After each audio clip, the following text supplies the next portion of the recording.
Reporting live from Hypers Club, Fight Plus News, I'm John Abba. Following the latest surrounding the mysterious death of Nolan Wells, a black teen in Mississippi whose body would be found washed ashore after his friends allegedly would leave him on a remote island, a former Mississippi judge is now speaking up and highlighting some key issues he sees with the case. According to former judge, now attorney Carlos Moore, who served in a municipal court in Mississippi for a little over 6 years, someone should have been arrested by now, for several different reasons. Moore, who would end up being pushed from the bench after previously speaking out against racial discrimination on social media while serving as a judge, would take to his Facebook page on Friday night for over 30 minutes to air out questionable behavior he sees with how local officials are handling the case from the inside. It's time out for playing games. It's time to know the truth from someone well versed in it, that has actual experience. I've worn the robe, the black robe, and I've presided over these trials or preliminary hearings, arraignments, and initial appearances.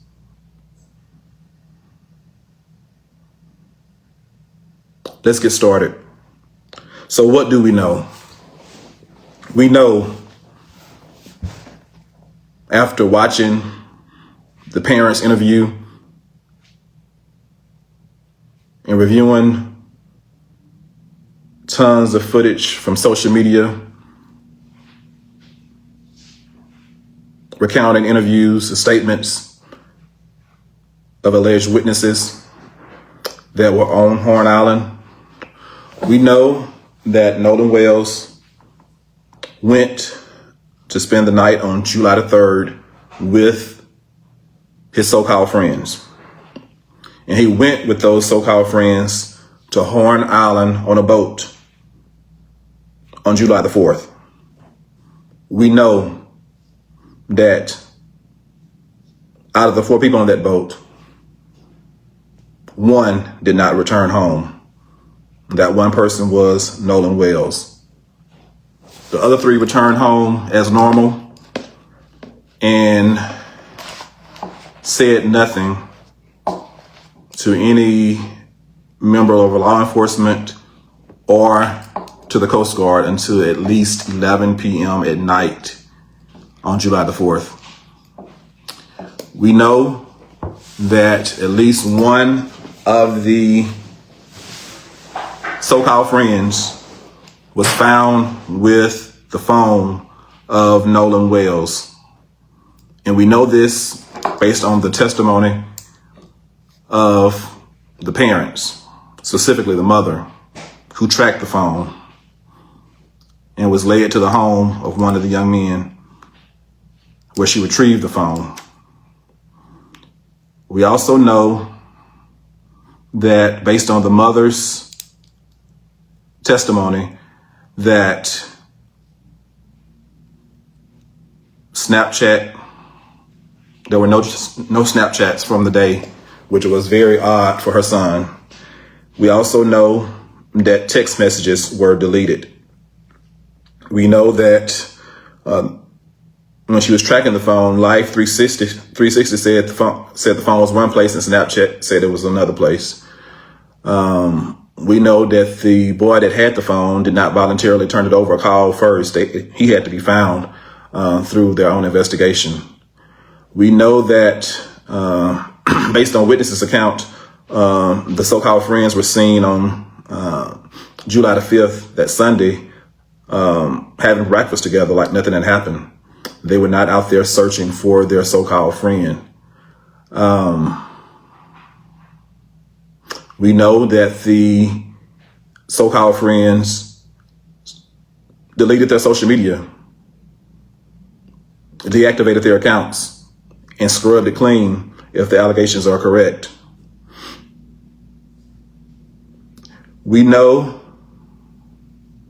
that the young man that had the car at his house did not willingly turn over the keys.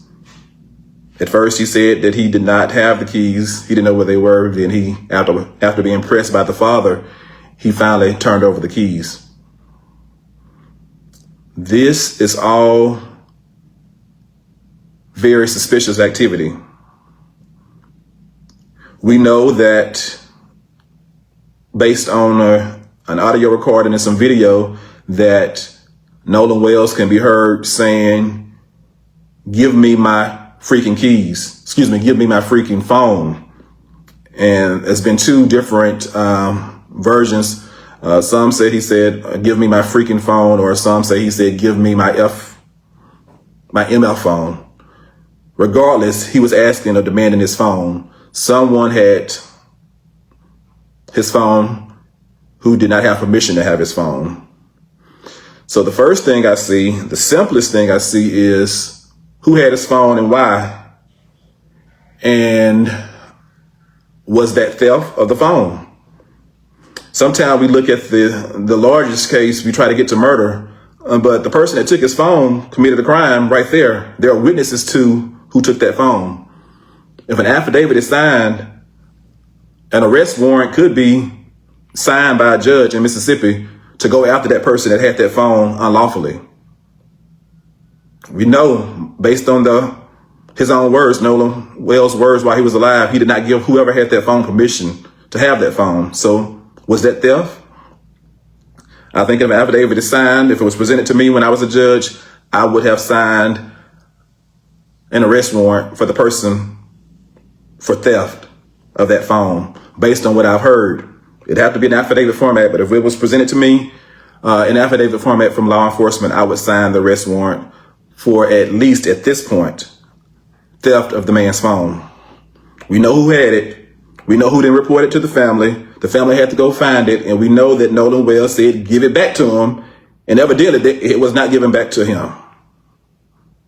Why was that?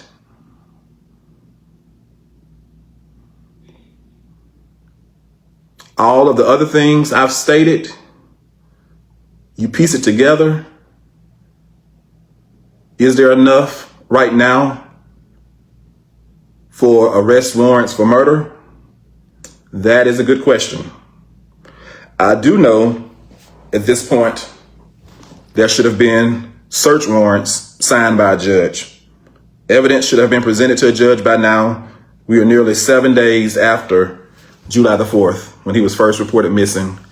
There should have been evidence submitted by Jackson County law enforcement agents, the sheriff's department specifically, presented to a judge so that search warrants could be signed by the judge. And there needs to be, or should have been, someone questioning the young men, the three so-called friends, and others, and the social media accounts need to be searched by now, or at least a search warrant should have been issued for the appropriate entities to give the law enforcement access to the social media information. That should have been done by now. I'm not telling you what I imagine. I'm telling you what the process usually is when you're trying to do a thorough investigation. And based on what's revealed from a thorough investigation, I do believe once the evidence is secured, it's going to lead, and it should lead, to the arrest of one or more individuals for the murder of Nolan Wells. All of the actions are very suspicious, and right now they lead one to believe that one or more persons could have been involved with the death of Nolan Wells. Right now we have a lot of unsworn testimony, but once that is put into affidavit format and there is corroborating evidence through social media, computers, or otherwise, I believe that at that point there will be enough evidence for a judge to sign an arrest warrant. I think critical evidence that's missing right now are the results of the autopsy, the state's autopsy and the independent autopsy. That's going to be critical information. And that alone, or that in connection with what's already known, may be enough to lead to an arrest or arrest. We do know at this point, low-hanging fruit. There should be an investigation about the underage drinking, who provided the alcohol. Those individuals could be immediately arrested based on if there was any sworn testimony presented to a judge. I believe a judge could immediately sign an arrest warrant for those who provided the alcohol to underage individuals. There's a lot of people and a lot of potential crimes, some misdemeanors and felonies, that people could be held accountable for. Was there any boating while intoxicated? Who was the captain of the boat? And what did he allow on his boat? If there were any illegal drugs possessed by anyone, drugs are still illegal in Mississippi. At least they were when I was on the bench. Drug possession, drug use, selling of drugs, dealing drugs, trafficking drugs. We've heard testimony, or allegations at least. I don't think anything's been put in affidavit format yet, about rampant drug use among certain individuals. So there are a lot of things that's been alleged.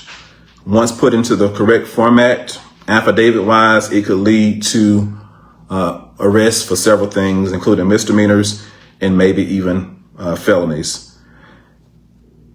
So there's a lot left to do. We are not rushing to judgment, but I just thought I would come on here and tell you that there definitely should be search warrants issued by now, and there could be arrest warrants for certain crimes issued by now. But for the ultimate crime of murder, it is probably wise to wait to see what the autopsy reveals, or that both autopsies reveal, and then parse that together with all the video footage, all the witness statements taken, any affidavits gathered, and then make a decision, get it all to a judge at that point, for a judge to decide whether or not to sign a warrant for the arrest of one or more individuals. It would be very interesting to see what the autopsy shows. There's also the potential for kidnapping. It needs to be looked at whether or not they can get to murder. Was there kidnapping? Was this young man taken somewhere against his will at any point? Was there abuse of a corpse even after he died? So there's a lot of things that need to be looked at from various law enforcement perspectives. Law enforcement has to do their job and get the information to a judge in the right format before a judge can act.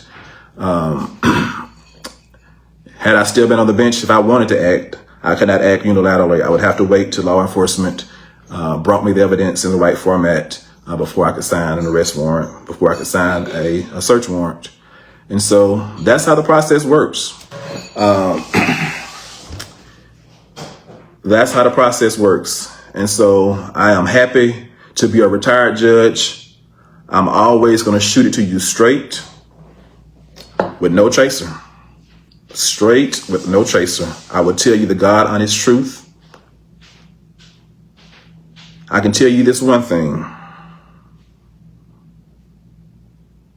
I may have been born at night, but I was not born last night. And one thing about it, you cannot fool the informed. I've been on the inside. I know the process, and we will not sit quietly and allow this to be swept under the rug. I will call your hand. I will call your hand. You are not going to play these people for a fool. You are not going to play these people for a fool. We know the process, and we know what you should be doing. And by God, I plan to make sure you do it, or we're going to call you out each and every time. There is a process. What I do know is, had the roles been reversed, by now, there would likely have been already arrests made. It wouldn't have taken all 6 days, 7 days, whatever amount of days it's going to take. Had the roles been reversed, the wheels of justice spin quickly. Somebody would have been arrested for something by now. But since the roles are what they are, we are expected to be patient, and they're going to cross every T and they're going to dot every I in the investigation before they make a move, because of the people that are potentially involved. And that's the way the criminal justice system works, unfortunately. If you have access to power or money, in some instances, if you're the right color or the right hue, you will get the benefit of the doubt. And regardless of all of that, based on what I've heard, not in affidavits I've seen, if the affidavits come to support what I've heard, I do believe, especially with the autopsy, once that is in, and then if we look at the body to see if there were any bruises or anything else, it should lead to the arrest of one or more individuals for murder, for accessory to murder, for conspiracy to commit murder, aggravated assault, kidnapping, and a list of other possible things. But right now, I could say that based on that video evidence of him demanding his phone back, someone could immediately be arrested for theft, wrongful conversion of his property.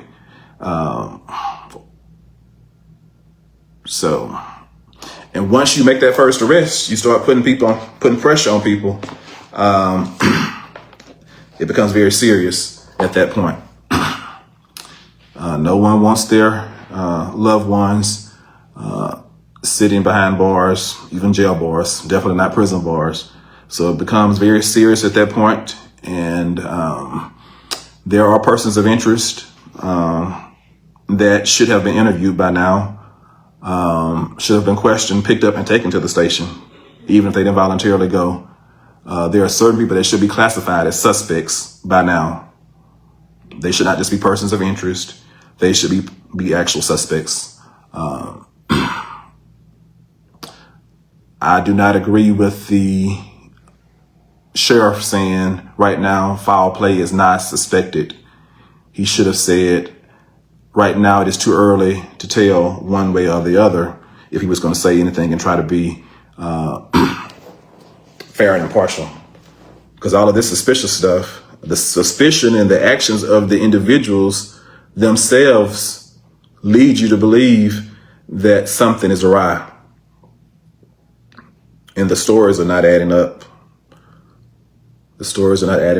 So if you believed that he stayed with a young lady, why were you calling the Coast Guard at 11 p.m. at night on July the 4th? And why did the Coast Guard somehow forget that and then remember it? And it's just very strange. And why would you lawyer up before there is even a body found? If my best friend died by drowning accidentally, the last thing I'm going to be doing is hiring a lawyer. I'm going to be too busy grieving my friend's accidental death. And I would not, in my wildest imagination, ever think that anyone would suspect me of a crime. Accidents happen all of the time. All of the time. And one thing about it, if I had been there when he drowned, I would probably been so exhausted from trying to save him that I wouldn't have time to think about hiring a lawyer, or time for my parents to think about hiring a lawyer. And if I am recalling things correctly, I do believe that one of those young people's parents went out to the island. Now, this is a bunch of young folks. I believe one of the mothers got on Facebook and said she went to the island at some point. Why was she there? What was she doing? She was not in their age group. I don't know too many parents that go to a teenage gathering or a young person's gathering. What was she doing? I'm curious to know. I'm not even on the bench anymore, but I'm very curious to know what she was out there doing and who she may have been coaching, or what she may have been an accessory to. It's very odd that she was out there, because I'm sure she was not on the guest list.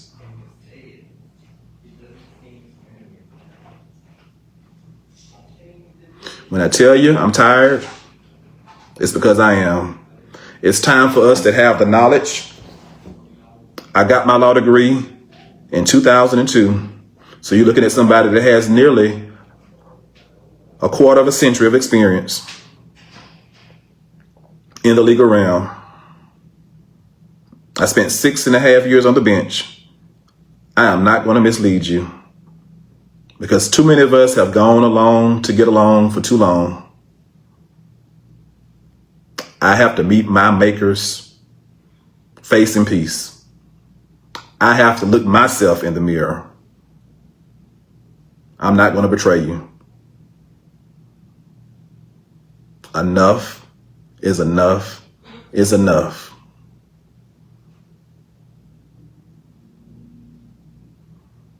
I know no one wants to see their loved one go to prison or be held accountable. But if the shoe fits, you might as well get ready to wear it. No one is above the law. And if you can't do your job because you're friends with certain people, you need to recuse yourself. Recuse yourself and let somebody that can do their job correctly do it.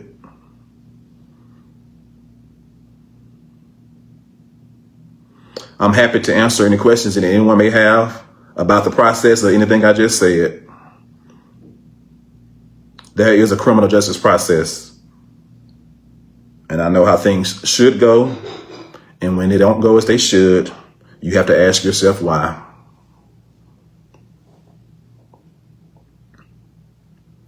Again, I'm Judge Carlos Moore. I've been coming to you live from Atlanta, Georgia.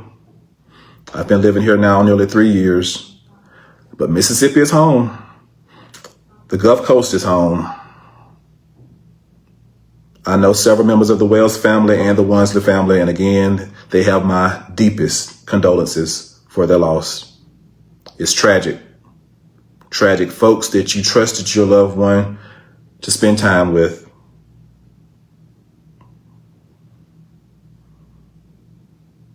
Left an island without having the decency to account for your son. That's sad. I can't imagine the level of pain. And I've heard some people say that the Department of Justice, Civil Rights Division should come in and investigate, or the FBI, MBI, who actually has jurisdiction to do this. Those are good questions. We may need more assistance besides the local law enforcement to get down to the bottom of this.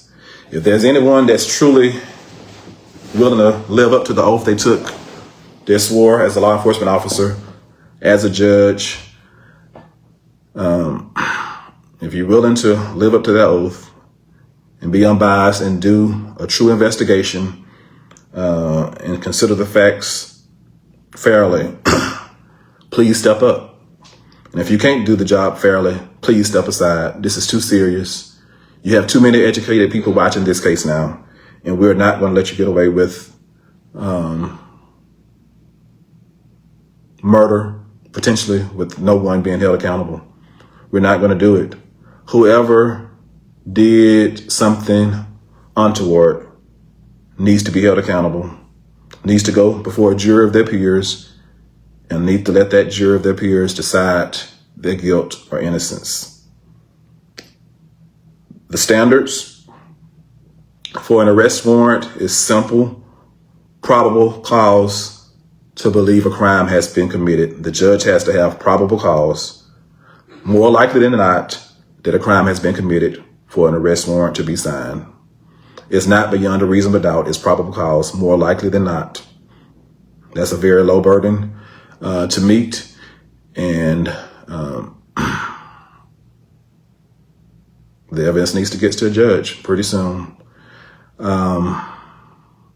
We know that won't be the end all. Just because there will be an arrest at some point, I do believe it's still going to be a long process.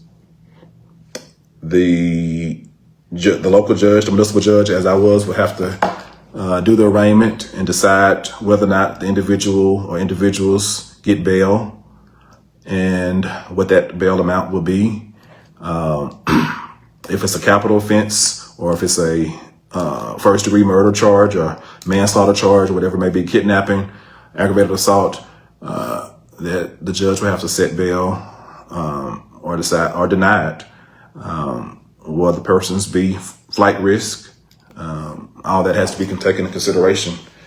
From there will be a preliminary hearing, likely, where the evidence will be presented to that local judge, who will get to decide whether or not to bind it over to a grand jury or dismiss the charge. Once it's bound over to a grand jury, it'll be up to the grand jury to decide what to actually indict the individuals for. And then once there is an indictment or indictments are secured, individuals will have to stand trial, or if they plead not guilty, they get to stand trial. Otherwise, if they plead guilty, it could go immediately to sentencing. You would expect, based on what I've seen so far, that there won't be any guilty pleas automatically. And this probably will go to trial. You have contradicting stories. You have Katie that's saying one thing. You have the young man that's saying another. I see Katie has not lawyered up, from what I have been told, and she's been speaking freely, and her family's been speaking freely. Whereas I understand that some others have decided not to speak to the press and have lawyered up. And people are entitled in this country. You are innocent until proven guilty in a court of law. There's nothing wrong with lawyering up. In fact, if it was my family, I would advise my family to remain quiet too. That's what lawyers do. We advise them to remain quiet. They have a right to remain quiet. And a lot of times you remain quiet for good reason, because anything you say can and will be used against you in a court of law. But people also have a right to be suspicious of why individuals lawyered up so fast. Why are they not talking? This is serious. It's serious business. People's potential freedom are on the line, and somebody has lost their life. Someone has lost their life. At least the people that's alive still have a fighting chance. You never know what a jury in Mississippi will do. We do know that no one ever was held accountable for Emmett Till's murder, despite the evidence, the overwhelming evidence. No one was ever held accountable.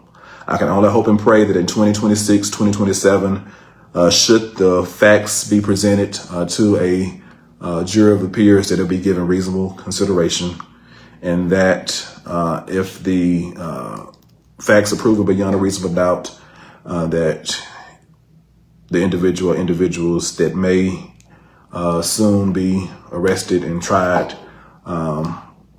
for the death, for their role in the death of Nolan Wells, will be held accountable.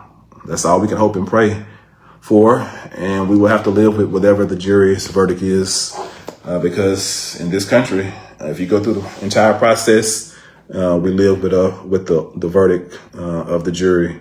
And it has to be a unanimous verdict, and they get to decide guilt or an acquittal. And if they cannot agree, it's a hung jury, and the prosecution gets to decide if they try the case again. They can continue to try it again until they get a unanimous decision one way or the other. So it's going to be a long road ahead. Keep the Wells and Wansley's family in your prayers. They have to deal with all of this in a very public light. They are not allowed to grieve privately because of the very public nature of this death. And so it's a lot to process. One day your life is going as normal, and the next day you are thrown in the limelight. But I applaud the parents for standing together and fighting for answers. And they have been very good. They are not accusing anybody of anything. They just simply want answers. And once those answers are given and properly investigated, they are hoping that the right thing is done. And that's my hope too. Whatever the evidence leads to, as long as there has been a thorough investigation, I'm willing to accept that. But I do not want anyone getting any favoritism. I want a complete, thorough investigation. And I'm glad another independent investigation is going alongside the law enforcement investigation. Again, I had the privilege of serving the great people of Mississippi, because the people of Mississippi, for a large part, certain people I consider great in Mississippi. I used to call the state great. I no longer will refer to it as a great state of Mississippi because it still has a lot of growing to do. It's not a place that I feel comfortable living any longer and raising my family. And I would encourage any of my friends to move to Mississippi in this current configuration. It's a dangerous place. It's a dangerous place with a deep-seated racism. And they are known to try to keep Black people in their place. So no matter what your socioeconomic status is as a Black person in Mississippi, they are known to try to keep you in your place. And one thing about me, I decided where my place was. No one else got to decide where that place was. And my place was equal with theirs. And in my eyes, I was always equal, never beneath.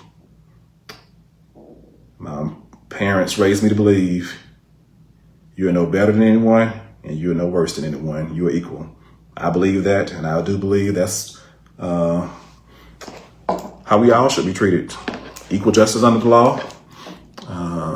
And all men are created equal, and we are endowed with unalienable rights. I believe that. And America will be forced to live up to his promise. It will be forced to live up to his promise. I could go on and on, but I have been here to express from my viewpoint the perch that I had as one who wore the robe in not one, but two jurisdictions in Mississippi, where I signed countless search warrants and arrest warrants. I know the process, and I'm happy to have enlightened you on tonight. Please share this with your friends. Let them hear it from the horse's mouth, because people will have you to believe that you're crazy based on your suspicions. A lot of your suspicions and what you're saying, you're dead on, you're dead right. You're hitting the nail on the head.